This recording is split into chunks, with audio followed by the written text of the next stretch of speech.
Think about this for a second. Emotional intelligence has been a mainstream concept for over 30 years. It's been studied, measured, and championed as a critical leadership skill. We know that leaders who excel in emotional intelligence build stronger teams, make better decisions, and drive higher performance. And yet, here we are. Decades of research, best-selling books, training programs, and executive coaching later, and the emotional intelligence gap in organizations remains as wide as ever. Let's look at the data. A 22 study from the World Economic Forum still ranks emotional intelligence as one of the top skills for leadership and workforce success.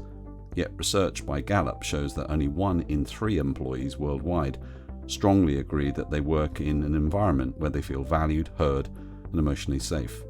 Even more telling, studies by McKinsey and Deloitte reveal that while 90% of executives say emotional intelligence is critical to leadership, only 30% of organizations actively train for it. In other words, we acknowledge its importance, but we fail to embed it into our cultures. So the question isn't whether emotional intelligence matters, we know it does. The real question is, why aren't organizations taking it seriously? Why do companies still prioritize technical skills over emotional agility? Why is emotional literacy still seen as soft when it's at the heart of high performance, trust, and resilience? Today, we're joined by one of the world's leading voices on emotions, Professor Marc Brackett. He spent his career proving that how we feel shapes how we think, how we lead, and how we perform. If business continues to ignore the power of emotions, what are they losing? And more importantly, how do we finally make emotional intelligence stick? Tune in for an important conversation on The Evolving Leader.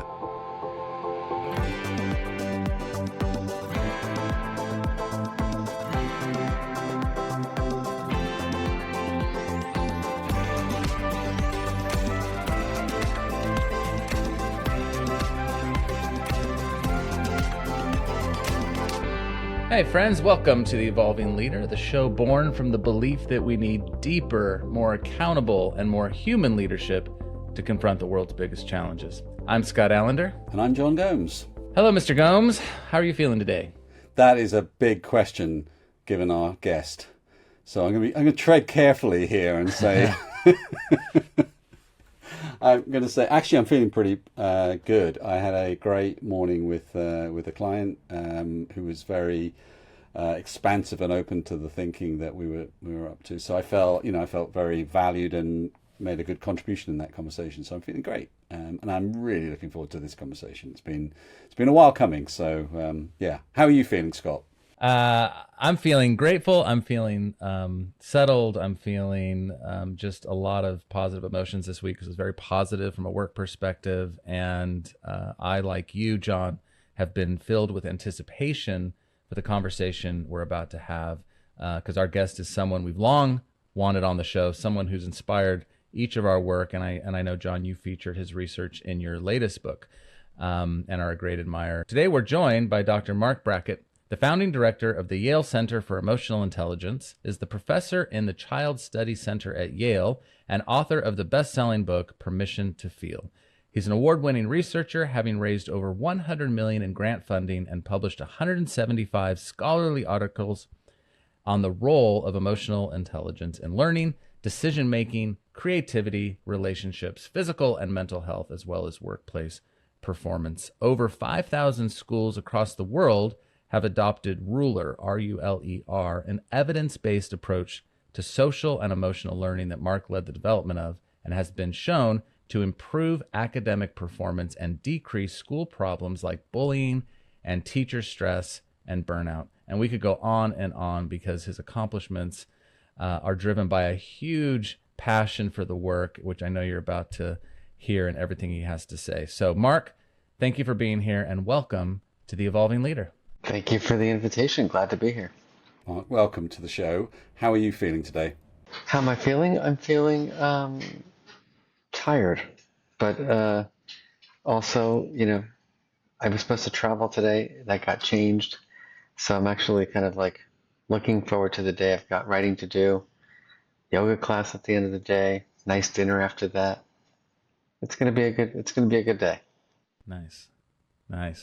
Well, I have so many questions, and I kind of wanted to start with your sort of attraction to this field. Like, what was it that started the sense that emotions were so important for you to better understand?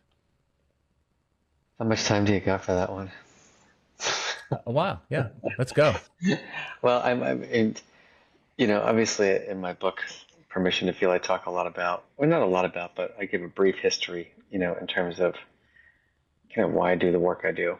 But just to put it briefly for now, um, I feel like my emotional life kind of was robbed from me as a kid. Mm, Meaning, I had abuse in my childhood, I had bullying in my childhood, I had two parents who loved me, but really they didn't know what the heck to do with their own feelings, nevertheless mine. And so it's kind of just figuring it out. And unfortunately, when we figure it out on our own, that oftentimes leads to self-destructive things, not helpful things. But the blessing in all of this is that I had an uncle, Uncle Marvin, who was a teacher and a counselor and a musician, and I feel blessed that by some wave of a magic wand, he was writing a curriculum to teach kids my age how to deal with their feelings. mm, And so, happened to live with us one summer because he was going to grad school, happened to sit with me in the backyard, asked me that question that we started with, which is, how are you feeling? mm, And that just led to like these really rich conversations with my uncle about the feeling of despair versus the feeling of alienation versus the feeling of contentment versus the feeling of frustration or anxiety. And so at 12, 13 years old, I was typing my uncle's little lessons for his classroom. And somehow or another, that became my entire career. mm. I love this, that your goal is that you want everyone to become an emotional scientist. It's a brilliant way of kind of summarizing, what you're trying to do. And we're on a mission here on the show to help leaders understand why being more human is key to their future. So if you step back to the big picture, why are our emotions so important to understanding in the widest context of our lives? I champion five big reasons. And the first is that emotions drive our attention. And that's a big deal.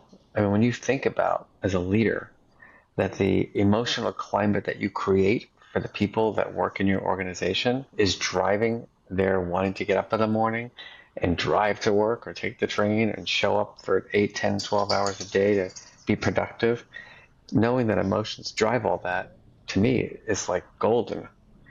But a lot of people, especially big companies that I've visited and worked with, they think that emotions should be kind of left at the door. They think, we're an investment management company. Like, emotions, we're lawyers. Emotions, like, give me a break, Mark. That's fluffy stuff. And of course, oftentimes I say, I just interviewed the people who will report to you, Mr. CEO, and like, everybody hates their job, but I'm kinder than that. But you get what I'm talking about. The other reason is that emotions drive decision making. I mean, I've done research which shows that ethical behavior in certain companies is directly related to the emotional intelligence of the leader. I mean, if you really get to it, if you work with someone who's emotionally dysregulated, like, you start not really caring about your work. The third is relationships. That's all related. Emotions are signals, right? They tell us to approach or avoid.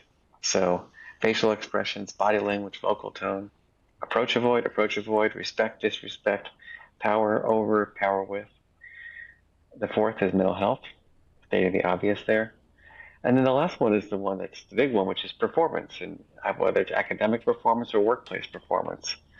What I've shown in my research is that, yes, of course, academic skills matter. It's always better to have high cognitive ability. Why, of course. But it's not the answer to all of life's challenges. There are other skills, like emotional intelligence, that are critically important. For example, in dealing with feedback, inspiring a team, managing the anxiety, frustration, and disappointment with achieving our goals. And so that's my big five. Let's pull some of that apart if we could. Because John and I agree so wholeheartedly, and we've each written about, this topic in our own books as well. Hmm. I want to hone in on the sort of leadership approach and companies' sort of resistance to this topic.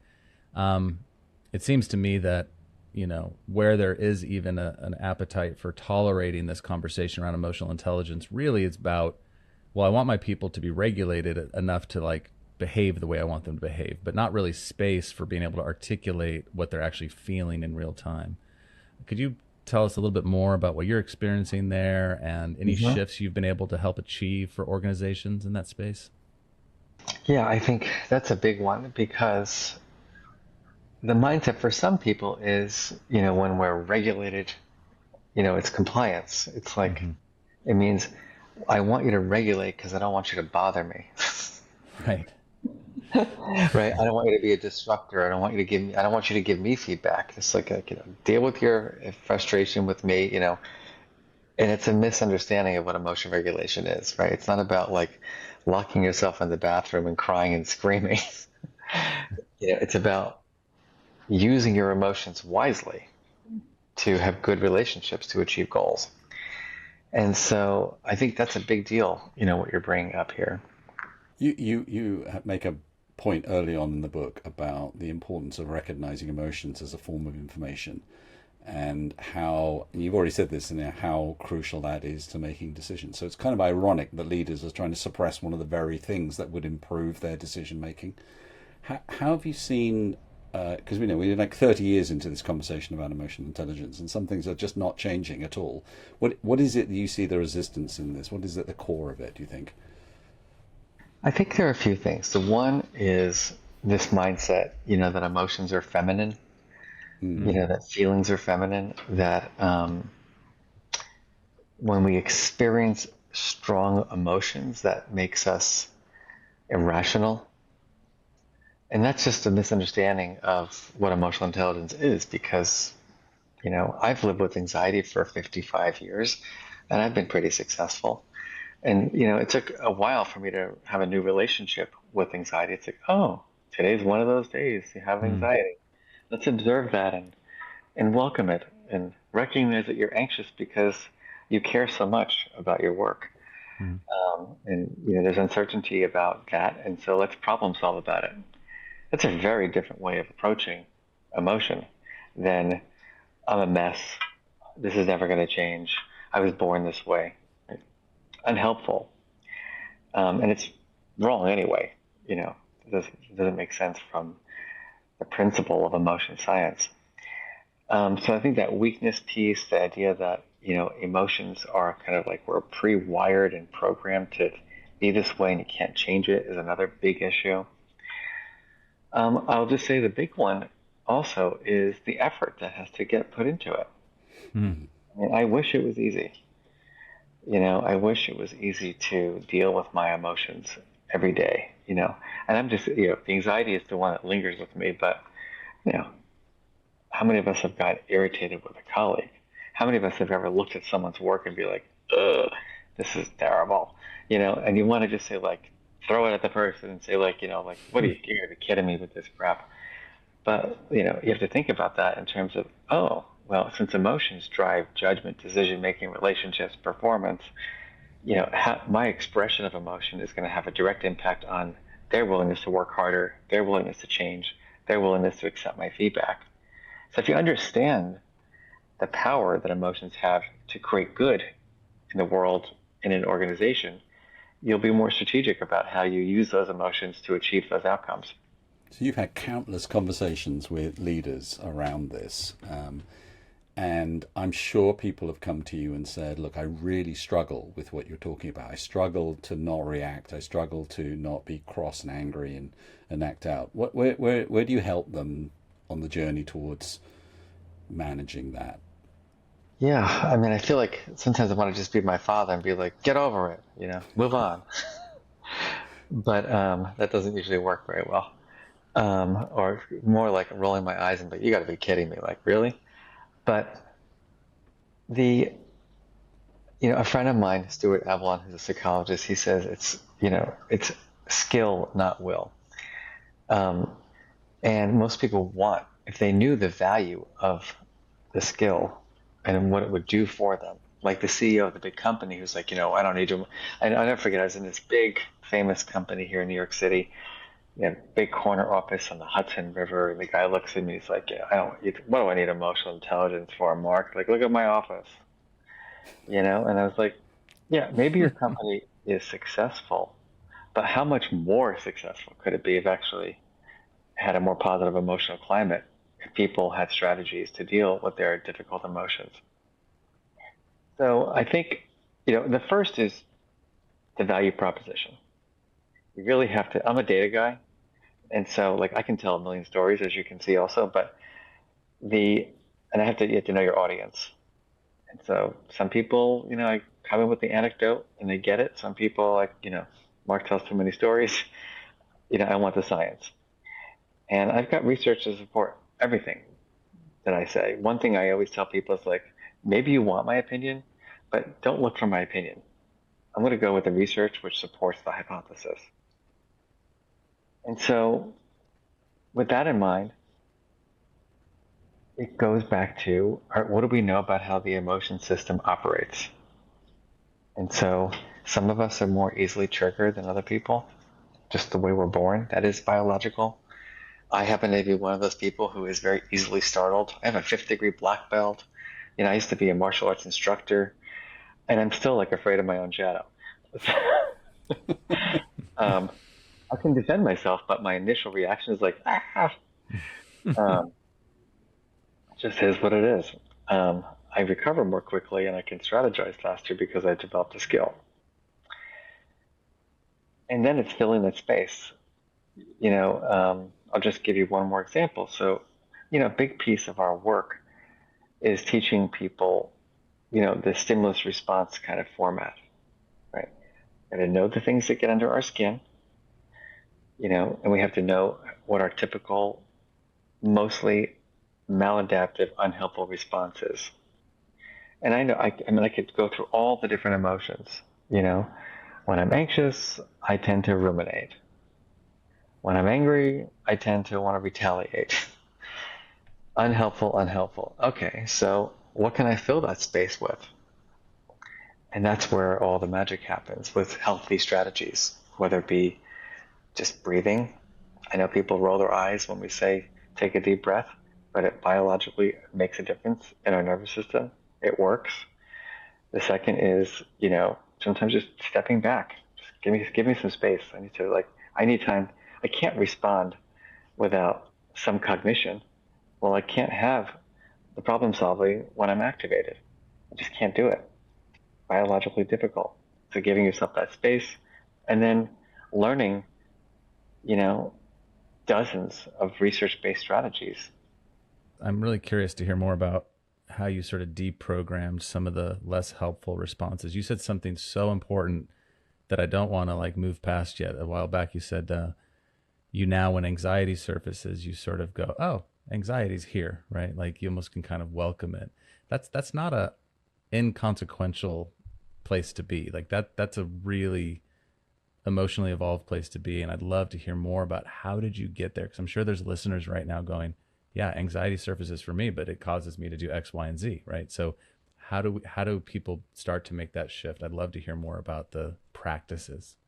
Well, one thing importantly, it doesn't cause you to do anything. You cause yourself to do it. Mm-hmm.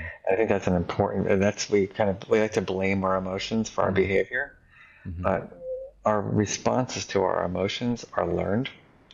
Right. And so we have to learn how to unlearn our unhelpful ways of dealing with our feelings. And that subtlety in language is important to help us kind of sit back and take ownership of our behavior.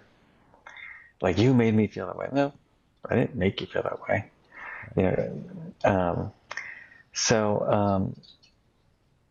This goes back to my newest research, actually, which I'm very excited about. And it's going to be my book after my next book that I'm working on already. So Permission to Feel was this treatise that I wrote about why emotions matter. And, it stems from the story, of my relationship with my uncle, who was the first person to give me that permission to feel. When I was feeling self-hatred and anger and fear, He didn't say, like my father would say, son, you got to toughen up. Or what my mother would say, which is, oh my God, we can't handle this. I'm going to have a nervous breakdown. I had very stereotypical kind of parents, which was like, I can't handle this. You're on your own, kiddo. I'm going to have a breakdown knowing that you're being bullied. To my father being like, I don't know what to say or do, so you better just toughen up, kid. Mm. Neither approach was very helpful, just so you know. So it's like, okay, I'm not going to talk to anybody about my experiences Right. because like there's nowhere to go. Both of those are closed doors. Yeah. So permission to feel. Uncle Marvin comes into my life, asks me how I'm feeling, says we're going to get through this together. Now, what I didn't do for that book, because I didn't have the idea of doing it, was the research on the Uncle Marvins in the world. Hmm. So now I've launched this international study. I've got about 25,000 people who've done it, looking at the characteristics of those people in our lives. Now, the first is, what's the percentage? So across the world, whether in the UK or you're in Connecticut where I live, or you're in Hong Kong, Australia, Spain, wherever, only about a third of people say they grew up with someone that they felt safe and comfortable with around emotion. Hmm. It's ubiquitous. It's the same, no matter where I go, it's a third. Two-thirds say no. That's unfortunate that two-thirds of us are running around feeling like we were never seen or heard, that we didn't have a place to go with our emotions. Yeah. The second is, all right, what are the characteristics of these people? There are 3 characteristics. You want to guess what they are? Think about the person, if you had one, who you believe gave you permission to feel, who created the conditions for that. Or if you didn't have someone, imagine what they might be like. What do you think are the characteristics of those people? Non-judgmental. Okay, that's one. Listening. Good They've listening. got the capacity to listen. Yeah. All right, well, you're both geniuses because those are the top 2. But there's one more. Empathetic. You got it. Gosh, you guys are getting the A in my class. So, top 3. Those are actually the 3 that show up everywhere as the top 3. The first is non-judgmental. The second is good listening, and the third is empathy and compassion. Now, think about those 3 things. Non-judgmental, good listener, empathic, compassionate. None of those are saying fixer, problem solver. It's all about helping to create the conditions for the person to see their situation and come up with solutions, which is the beauty of the work. It's why I love what I do in schools because the teacher, oh, I'm not skilled at this. I'm not, I don't have my PhD in psychology. And it's like, that's okay. I'm not asking you to actually solve the kids' problems. What I'm asking you to do is create the conditions for kids to feel safe, comfortable, non-judged, where they know you're listening, where they know you care. And then you give them the opportunities to think about the solutions and you help them evaluate those solutions, try them out, and then refine them as they grow. That's what the work is about. And so I share that with you because I'm going back to your question now, is what I find in my research is of all of the emotion regulation strategies that help people have greater well-being and purpose in life and life satisfaction, of all of them, the top one is permission to feel. It's not a strategy in of itself, it's an attitude, it's a mindset. I am allowing myself to have this feeling because I know this feeling is probably impermanent and I'm okay with it. I can be anxious and productive. I can be sad and still go to work. And I think that's empowering and really important. So the radical acceptance of your emotions is the top strategy. And you listed out a couple of emotions earlier on, and it's quite helpful for people to understand how to think about each of those things. Somebody yesterday who I was talking about the fact that we were talking, and he said, "Tell me about resentment, the feeling of resentment. What what is going on there? How would you? What's the regulation strategy around when you feel resentment towards others? It's funny you say that because I did this podcast with Brene Brown, and we talked about this exact same thing, and she was like, it became her like thing, and everywhere she went, I had this epiphany talking with Mark about resentment. And so let's just unpack it for a minute. So when we are resentful, it's some combination, most likely, of anger and envy. Envy in its purest form is, I'm envious of, your bookshelves, gosh, you've read more than I've read, or I'm envious of your gorgeous home or your fancy watch. It doesn't mean I hate you. It means maybe, envy has been a motivator for me because I watch other people give presentations like, that time it was freaking great. I'm going to figure out how to incorporate that into my presentations. My envy of one of my philanthropist funders' homes. I'm like, I'm going to work harder. I want that pool. And so it's not such a bad thing. However, when we're resentful, we hate the person for having what they have. Right? We're angry that we don't have it, and we feel it's an injustice that we don't have it, and we also feel envious. So it's that combination, which I think is more dangerous. And oftentimes, I think it comes from deep insecurity. So what's the move? What's the move that you when you recognize that's the awareness piece? What do you do there to kind of try and counter that? I do sometimes feel, I don't feel that way as much anymore because I feel like, maybe because I feel like I've made it. But I think it's got to go back to kind of really unpacking where is this coming from. Like, why is this? Is this about me, or is this about the other person? What's really going on here, Mark? Is this my insecurity? Why am I so insecure about this? Am I not actually working hard towards that goal, and I just feel angry that the other person has gotten it? And then I think the B for me and my go-to is, Mark, you got a pretty good life. You're not going to get everything. And so why don't you just take a moment and realize, like, compared to many people in the world, you're living a freaking fantastic life. And so maybe take a moment for some gratitude. I think the gratitude piece is way overlooked and people think of it as cliche. And I think it's the antidote to much of our anger in society. I agree. I'm curious about the role of meta emotion in this.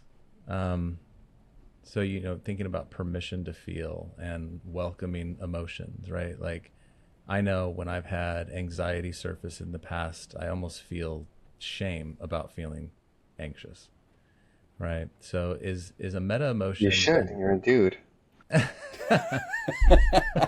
tell him that all the time. I know. Like, it comes from seem John to make it any exclusively. better. Yeah, I didn't feel shame until John got a hold of me.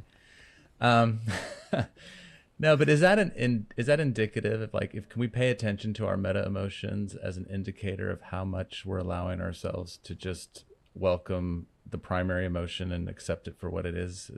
Does that play a role?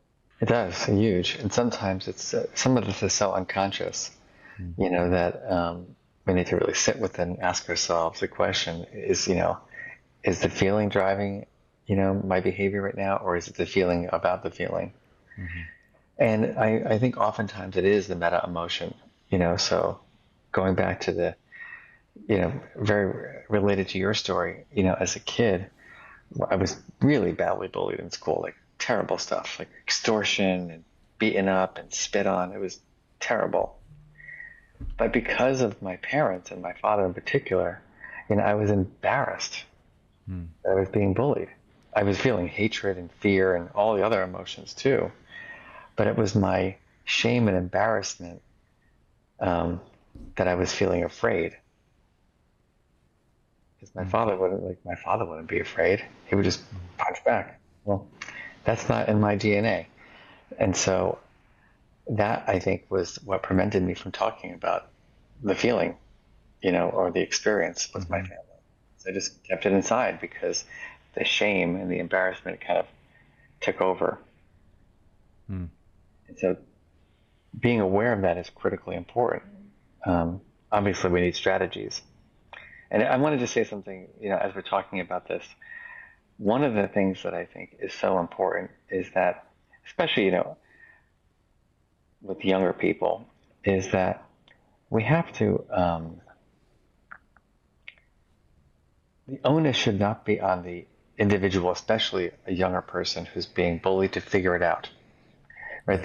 The onus is on the adults who are raising and teaching kids to be aware of what the hell's happening and be supportive. I think that's the same thing, by the way, in the workplace, right? And if someone is feeling that way at work, they're feeling like their boss, is unappreciative, or it's the job of the boss to check in and say, hey, how much gratitude do I show the people, in my office? And, or how am I speaking to people, that they don't feel seen or heard? Can we talk about the work you've done with how memory and emotions work together? What have you learned about that particular aspect of your work? Yeah, I mean, I don't do so much research in that space anymore. But just the basics of it, is that there's something called mood congruent memory, and it's an interesting phenomenon. And so, if our memories are tied to our emotions. So the example I have of that, I did this project with the singer Lady Gaga about 10 years ago. It was a big deal, like with, Marc Brackett, psychology professor, doing with some pop star, at Yale doing a presentation. And, it was interesting to think about, like, I just talk about it right now and boom, I go back to the experience, right? It's amazing how, how memory works, but it's tied to the elation, and the fun and all that I was having, in that moment. I think giving a more extreme example would be maybe helpful for some people around a traumatic experience.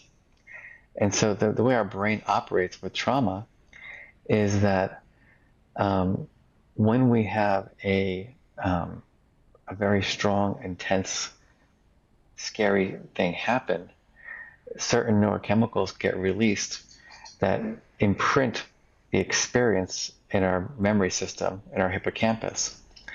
And that's intentional because it's preparing you for future instances where you might need to prepare better for those situations. And so it's a really good example to me of the adaptive value for emotion and memory. However, it also can be very maladaptive if you don't have the strategies to deal with it. Mm-hmm.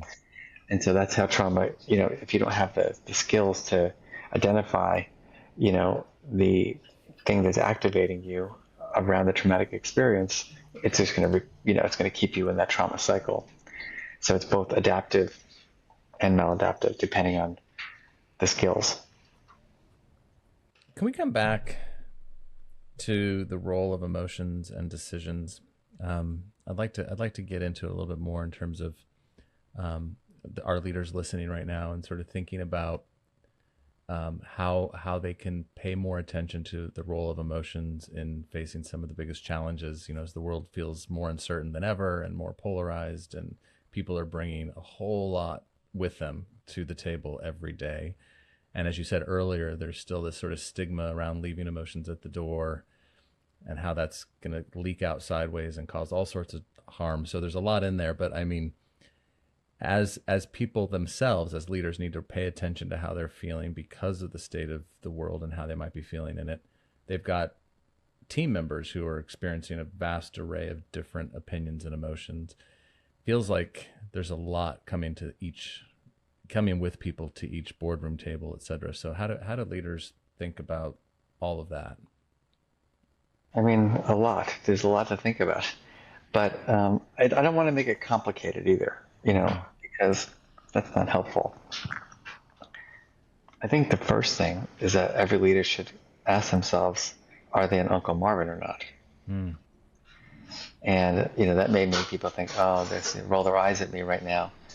But I didn't get to my other research, which is that people are much more successful, much more productive, have much better skills at regulating their emotions, have better purpose in life or higher purpose in life, much greater life satisfaction, are better, healthier, happier. The list goes on when they see either their parent or their leader as having those three characteristics. Mm.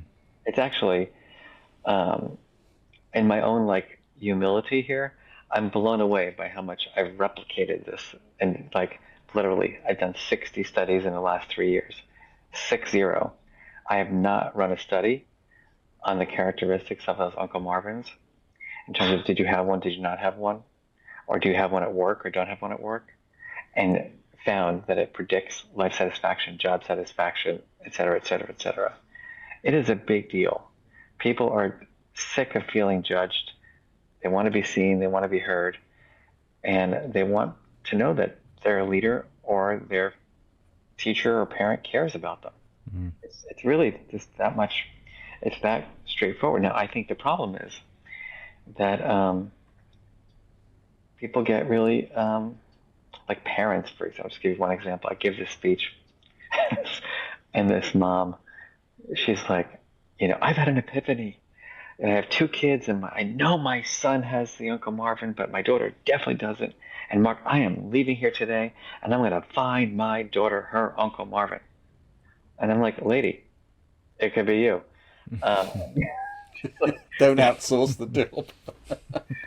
And, the same thing applies in the workplace. It's like, go see your therapist. This is not about therapy. Remember, it's not about problem solving. Mm-hmm. It's not about fixing. It's about being present. It's about creating the conditions where people feel like you care. And so what's the barrier? Well, the number one barrier, people say, is time.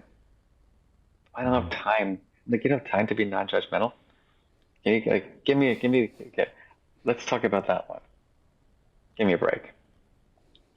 I mean, if you really get into the nuances of the brain, it's more metabolically demanding to be judgmental.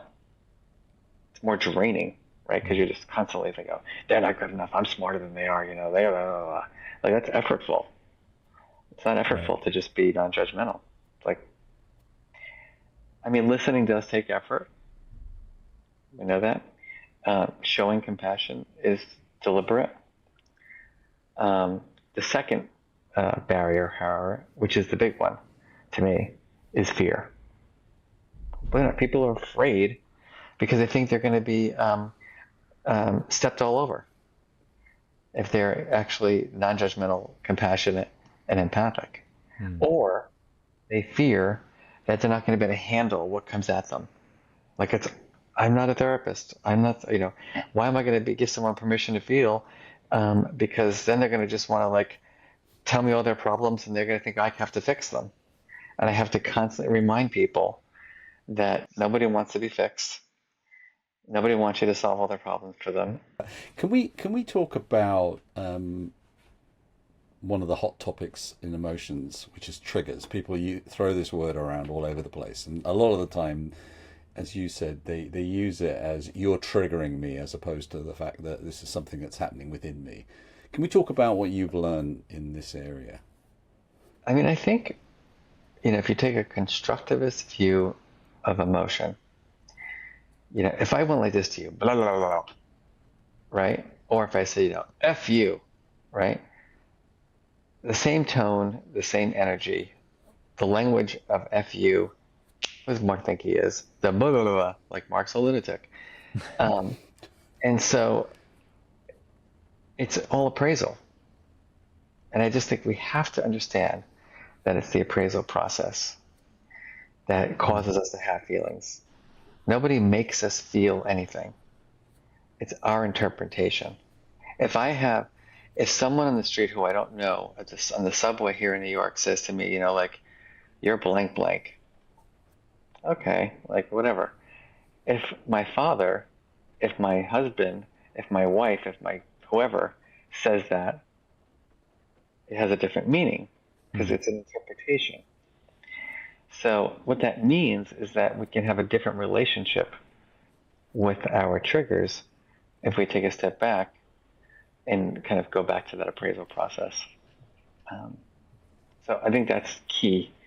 Number two is that our responses or reactions to those triggers are learned, which means we can unlearn.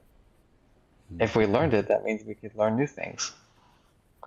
And so if your automatic habitual response is to retaliate, I'll give you one. This is like a simple one, but when I got overwhelmed, my mother had this, she just always said, I'm having a breakdown. Like that was just her way of like escaping anything that was going wrong in the family. And she'd just like lock herself in her room and like knock him out for a few hours. And I would be like, I remember thinking to myself, I'm the one being bullied. Why are you having a breakdown? It's like, wrong model here. But anyway, shouldn't have an emotional education, so I have empathy for that. I have empathy for it as an adult, not as a kid. Now, my point here is I was on a business trip, I don't know, 5 years ago. I'm on this flight. Everything's going wrong. It's canceled. It's weather. Then we got on the flight. There was turbulence. I had to prepare my presentation. The internet didn't work on the flight. And I was with a colleague, and she goes, are you doing all right? I'm like, I'm having a breakdown, I'm like, shit, it became my mother. And it was like that automatic, like I had just, it's just my, and I learned that I started having these go-to strategies for myself when I was either irritable, not in the mood, or overwhelmed. So at work, I would always have this thing, I'm tired today. But I was always tired when people were asking me difficult questions. And I'm like, all right, Mark, like, do you realize this pattern? Like, you're overwhelmed, you're having a breakdown, you're tired, you're kind of not in the mood, so you tell everybody you're tired. Like, it's paying attention to those patterns. And so those are minor triggers, but they're still triggers. There's still things that activate us. Yeah.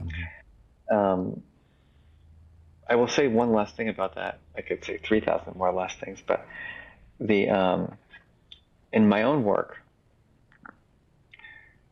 what I've learned is that there's a new technique that I've been studying. We call it the meta moment. And I read about this in my book, but the real magic to the meta moment is in the space between that stimulus and response, after you kind of calm your nervous system down through breath or taking some space back, is you just take a moment and think about the best version of yourself, which is hard to do in the moment. You can't do it. You have to practice it. And so what I show people how to do is like anticipate your triggers. Like my mother-in-law, I tell this story all the time, but during the pandemic, my mother got locked in her house. Well, she didn't get locked in her house. She's from Panama and couldn't go back to her home because there were no flights to Panama. And she came for a wedding and then everything shut down for 7 months. She couldn't go back. And it was not easy. I love the lady, but like 7 months is a long time. And we had a big falling out one night. And I decided, like, Mark, you're the freaking director of the Center for Emotional Intelligence. Like, how could you be so dysregulated? Not cool. You got to be the role model. How would if the real director of the Center for Emotional Intelligence, was there in that moment, what would he have done? And that's what I thought about when I went to bed at night. And I came down the next morning, I'm like, that's the version of the self that I want to be from now on. Now, it's hard when you get triggered, but what you can do is when I go to work or take a walk, I come back into my house, and I know she'd be sitting there just getting ready to annoy me. I would put my hand on the doorknob, take a deep breath, and say, Center Director, it's your turn to come out. Come on, baby, where are you? You're gonna, and that's who entered in the room. And it made a huge difference. So my point is that it has to be cultivated, practiced, refined, and you got to make it permanent in terms of a habit. Hmm. Can you talk to us about the ruler system that I mentioned in the intro? What is it and the impact it's had? Yeah, thank you for asking. Since I spent 30 years of my life working on this thing called ruler. Um, so importantly, ruler comes out of two things. One is my deep relationship with my uncle, who was building a feelings curriculum in the 1970s, but was a school teacher who didn't, he didn't have a PhD, he didn't have, a lab, he didn't have, access to a lot of resources, but had a lot of brilliant ideas. Hmm. And I was blessed to have learned them. And then, as I was working with my uncle to write a curriculum, I decided, Mark, no one's gonna who wants to talk to a 23-year-old about this stuff? Like, who has no degrees and no background? You need to get some credibility. So I'm like, PhD in psychology, and learned who these kind of major theorists were, and wrote to them, and some of them didn't write me back, but nevertheless found my way to get my PhD with one of the founders of emotional intelligence theory, and then did a postdoc with the second one, and blah blah blah. But ruler is both, a model for teaching the skills of emotional intelligence, but it's also the skills themselves. And so it comes out of the practice piece of my work with my uncle, and it comes out of the scientific piece of my, many years of research on the science of emotion and emotional intelligence. So there are 5 skills that I call ruler skills.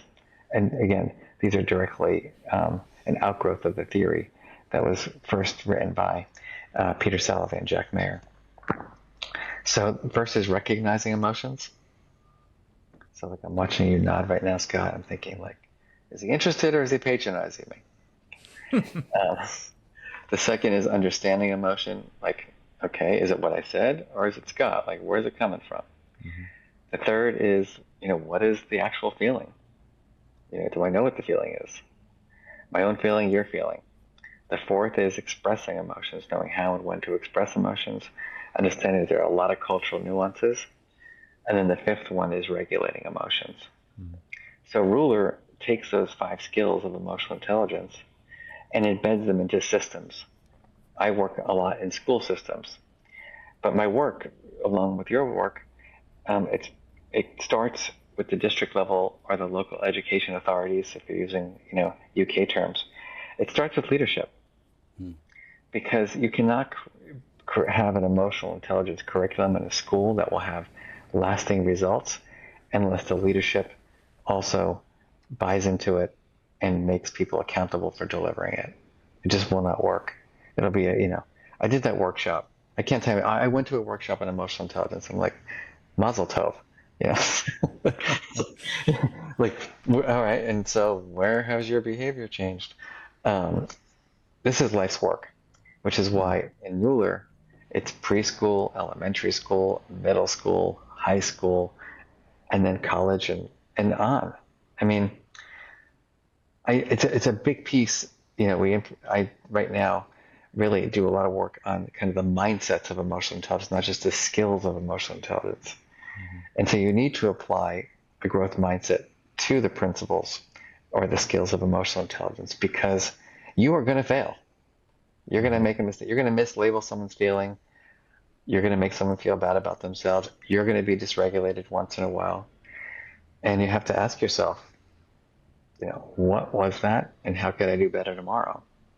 Mm-hmm. And I'll tell you, part of the reason why I have another book that's coming out called Dealing with Feeling, which was that, it was funny because I was very proud that my first book did well. It's been translated into 27 languages. But I got all these emails like, thank you for giving me permission to feel, but now what the brink do I do with my feelings? And then the pandemic hit, and then all of a sudden I was like, I thought I was the director of the Center for Emotional Intelligence, and then all of a sudden my mother-in-law's there, and I'm trapped at home, and then we go, everybody's hybrid, and then there's masks and no masks, and yelling about masks, and vaccines and no vaccines, and everybody's freaking out about everything. And so I decided to do like a lot of research on what was getting in the way of people regulating? Hmm. And what were the evidence-based strategies that we knew would help people to regulate? And there are real strategies. The one that showed up in my research, as I shared earlier, as being the most important, was this idea of just sort of like, I know I'm having this feeling. It's okay. That kind of permission to feel, acceptance piece. We're living in a very unusual period of history where we've got so many things going on at a cultural level around the topic of feeling, identity politics, uncertainty, everything that's going on at the moment. The intergenerational stuff, the things that Jonathan Haidt's been writing about in terms of the coddling of the American mind and so on. What is your perspective on how emotions are being interpreted by different parts of society? How's that formulating up to permission to feel? Yeah. It's funny because I have a chapter in my new book called 7 Reasons Why Nobody Knows How to Regulate. And I give you like the sneak preview. I think the first is, I should, if I can remember my own work at this point. It's funny how that happens, right? Yeah. But A, we don't value emotions, period. And it's like I said earlier, emotions are weak. B, nobody taught us anything about this at home. C, we didn't learn it at school either. D is we all just want the quick fix. I mean, let's be real. It's so much easier to just drink an extra beer, take an extra pill, and now it's cold plunges. That's going to save your life. Look at a tree for 5 minutes a day. You're perfect. You're going to be happy. I mean, these things drive me. If there's one thing that's driving me crazy today, it's the quick fix thing.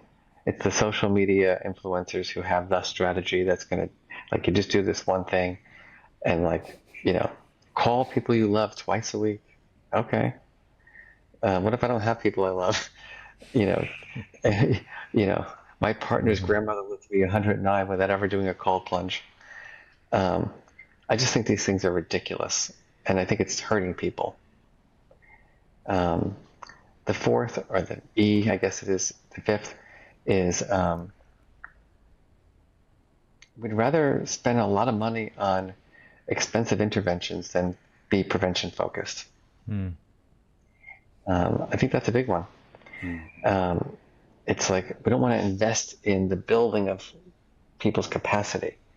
We just want to wait until they have suicidal ideation, major depression, anxiety, and then do treatment.